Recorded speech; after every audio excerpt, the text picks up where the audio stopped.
Ultimate Martial Divine King, episode 97. Untuk melihat video selengkapnya, sahabat bisa kunjungi playlist yang telah Sabta Novel sediakan. Yuk mari, kita berimajinasi bersama dan masuk ke alur ceritanya.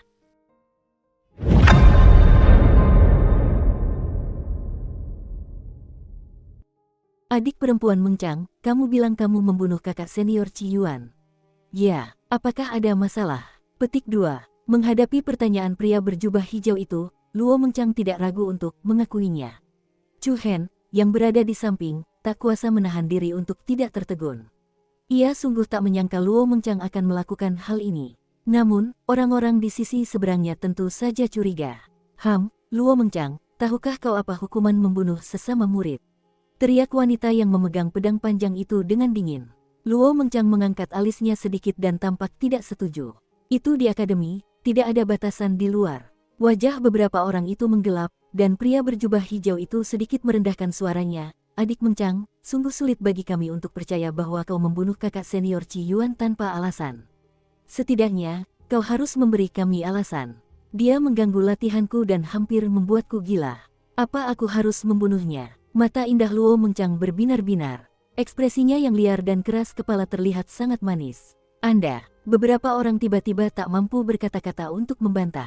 Wanita muda yang memegang pedang itu marah dan mengepalkan tinjunya begitu erat hingga buku-buku jarinya memutih. Dengan amarah yang meluap-luap, ia menghunus pedangnya dan menyerbu Luo Mengcang. Luo Mengcang, jangan berpikir kau bisa berbuat sesuka hati hanya karena guru Hong Lian memanjakanmu. Hari ini, aku akan membunuhmu untuk membalaskan dendam kakak senior Qi Yuan. Niat pedang yang tajam bagaikan seberkas cahaya, sementara tusukan pedang lawan sederhana dan penuh niat membunuh. Chu Hen mengerutkan kening. Kekuatan wanita ini tidak lemah. Tepat saat ia hendak mencegatnya, Luo Mengcang, yang berada di sampingnya, melesat keluar seperti burung layang-layang. Luo Mengcang dengan lembut mengangkat pergelangan tangannya, dan seberkas cahaya perak lembut menempel di telapak tangannya yang putih bagai pegas. Kemudian, di bawah tatapan terkejut beberapa orang di sebelahnya, Luo Mengcang dengan lembut mendaratkan telapak tangannya di ujung pedang pihak lain. Ledakan. Sebuah ledakan tumpul meledak di udara, dan dedaunan serta kerikil yang berguguran di tanah beterbangan. Bersamaan dengan suara yang sangat nyaring, pedang panjang di tangan wanita itu pecah menjadi lebih dari selusin keping. Ekspresi semua orang berubah, bahkan wajah Chu Hen pun dipenuhi keheranan. Energi asal sejati yang tersebar berubah menjadi riak-riak kecil. Selain Chu Hen, 3 orang di depannya terguncang mundur belasan langkah. Tahap transformasi inti. Mata pria berpakaian hijau itu melebar saat dia berkata tanpa pikir panjang. 2 orang lainnya juga membelalakkan matanya karena terkejut. Pada saat ini, meskipun aura yang dipancarkan dari tubuh Luo Mengcang agak tersebar dan tidak sepadat, aura itu masih jauh lebih kuat daripada Wu Xiu yang berada di level ke-9 tahap pembukaan elemen. Dilihat dari ini, Luo Mengcang kemungkinan besar telah melangkah ke alam transformasi inti. Syok, selain syok, ada syok yang lebih besar lagi. Orang lain mungkin tidak tahu, tetapi semua orang di Akademi Bela Diri Kekaisaran tahu betul bahwa Luo Mengcang telah memasuki Akademi Bela Diri Kekaisaran sebelum berusia 15 tahun, dan baru setahun sejak saat itu. Karena usianya yang masih muda, kebanyakan dari mereka memanggil Luo Mengcang dengan sebutan Junior Sister. Sebelumnya, saat berada di Akademi Bela Diri Kekaisaran, Luo Mengcang jarang mengungkapkan basis kultivasinya. Hanya sedikit orang yang tahu tingkat kultivasi apa yang telah ia capai. Namun, sekarang, ia menunjukkan aura yang tak kalah kuat dari seorang kultivator alam transformasi inti. Hal ini sungguh mengejutkan semua orang. Bakat bawaan yang luar biasa ini membuat banyak jenius di kota Kekaisaran tersipu malu. Tidak heran jika instruktur inti Akademi Bela Diri Kekaisaran, Hong Lian, sangat memanjakan Luo Mengcang. Dukung terus channel YouTube Sabta Novel.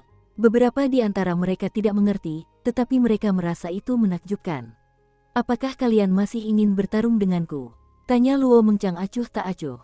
Mereka bertiga saling berpandangan, dan wajah mereka sangat buruk rupa.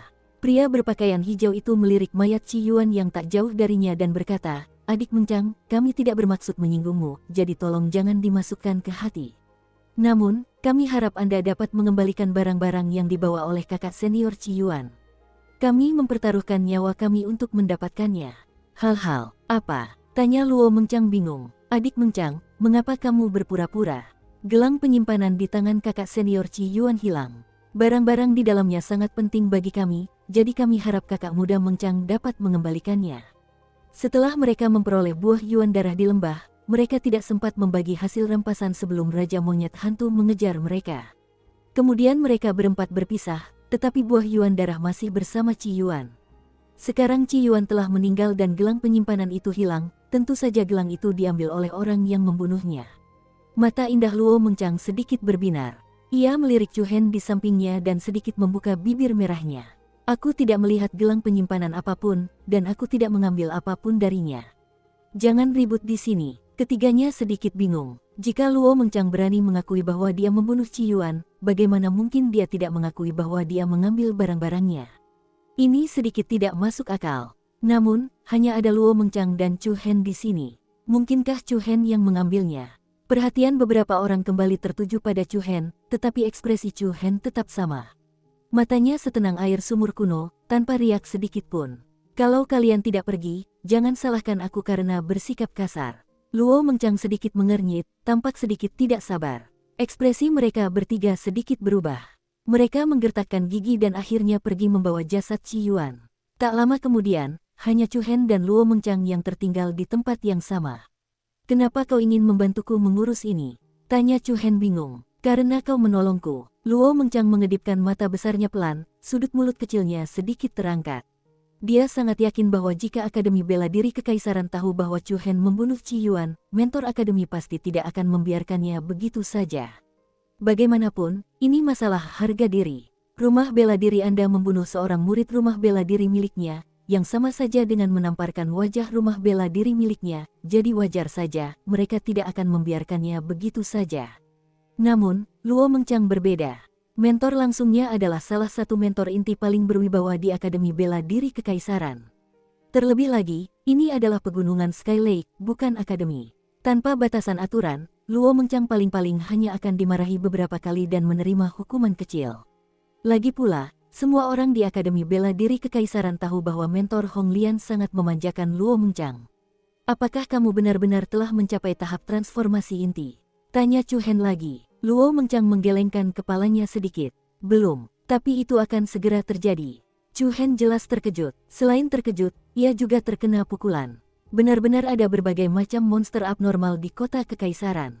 Sebelum pertarungan dengan ular piton berkepala dua bersayap 6, Luo Meng Chang tampaknya berada di atas tahap ke-8 pembukaan elemen, tetapi dalam waktu sesingkat itu, ia sudah hampir mencapai tahap transformasi inti. Kecepatan kemajuan seperti itu membuat Chu Hen tersipu malu. Chu Hen diam-diam berpikir bahwa sepertinya dia harus menghabiskan lebih banyak energi untuk berkultivasi di masa depan. Langit mulai gelap, aku harus pergi dulu, kalau tidak, aku akan dimarahi lagi saat pulang. Luo Meng Chang menatap langit yang suram, lalu melambaikan tangan kecilnya ke arah Chu Hen, sampai jumpa lagi. Setelah berkata demikian, tanpa menunggu Chu Hen berbicara lagi, tubuh Luo Meng Chang pun bergerak, dan sosoknya yang lincah menghilang ke dalam hutan bagaikan peri malam. Sampai jumpa lagi. Gumam Chu Hen pelan, senyum tipis muncul di wajahnya. Pegunungan Sky Lake sangat berbahaya di malam hari, dibandingkan dengan siang hari, tingkat bahayanya pasti lebih tinggi. Chu Hen tidak berani tinggal di sini lebih lama lagi, dan dengan kecepatan tercepatnya, dia menuju ke arah markas prefektur Tensei. Langit menjadi makin suram, raungan para monster yang datang dari kedalaman pegunungan membuat kulit kepala seseorang bergetar. Pada saat ini, api yang menyilaukan berkobar di area di depannya, dan hati Chu Hen menyala. Ia dengan jelas melihat bahwa itu adalah tim dari prefektur Tensei yang dipimpin oleh Zuomo. Guru Zuomo, Chu Hen bergegas maju. Kakak senior Chu Hen, dia ada di sana. Teriak Li Huye, yang berada di belakang Zuomo, terkejut.